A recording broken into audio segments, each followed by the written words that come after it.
महत्त्वाच्या बातम्या। केंद्रीय निवडणूक आयोगाकडून मतदान केंद्रस्तरीय अधिकाऱ्यांच्या मानधनात वाढ करण्याचा निर्णय। बीएलओ पर्यवेक्षकांचं मानधन दुपटीने वाढवलं जाणार। जम्मू काश्मीरच्या कुलगाममध्ये 3 दहशतवाद्यांचा खात्मा। सैन्याकडून शोधमोहीम सुरूच। अजून 2 दहशतवादी लपून बसल्याची माहिती। मोलकर्णीवर बलात्कार केल्याप्रकरणी कर्नाटकातील माजी खासदार प्रज्वल रेवण्णाला जन्मठेप। प्रज्वल रेवण्णा विरोधात लैंगिक अत्याचाराचे एकूण 4 गुन्हे दाखल। धाराशिवच्या तुळजापूरमध्ये साकारण्यात येणाऱ्या छत्रपती शिवरायांच्या शिल्प उभारणीसाठी शिल्पकारांकडून फायबर मॉडेल मागवलं। मुख्यमंत्री देवेंद्र फडणवीस अंतिम मॉडेल निवडणार। तुळजापूरमध्ये छत्रपती शिवाजी महाराजांना भवानी तलवार देतानाचं 108 फुटी शिल्प उभारलं जाणार। डीपीडीसीच्या कोट्यवधींच्या कामांवर आता सरकारची नजर राहणार। प्रत्येक 3 महिन्यांनी सरकार जिल्हाधिकाऱ्यांकडून अहवाल घेणार।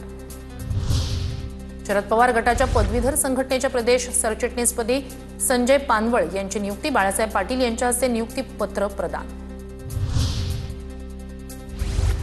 उपमुख्यमंत्री एकनाथ शिंदेंच्या नेतृत्वाखाली शिवसेनेच्या मजबुतीसाठी पावलं उचलली जात आहेत। राज्यमंत्री योगेश कदम यांची प्रतिक्रिया। सर्वोच्च न्यायालयाच्या निर्देशानुसार सोमनाथ सूर्यवंशी प्रकरणात अखेर गुन्हा दाखल। नवा मोंढा पोलिसात गुन्हा दाखल। नेमक्या किती जणांवर गुन्हे दाखल झाले याबद्दल मात्र पोलिसांकडून गुप्तता अज्ञाता विरोधात गुन्हा दाखल झाल्याची माहिती। सोन्याच्या उच्चांकी भावामुळे देशभरात दागिने खरेदीत घट। सोन्याची मागणी घटल्यानं दरातही घट होण्याची शक्यता।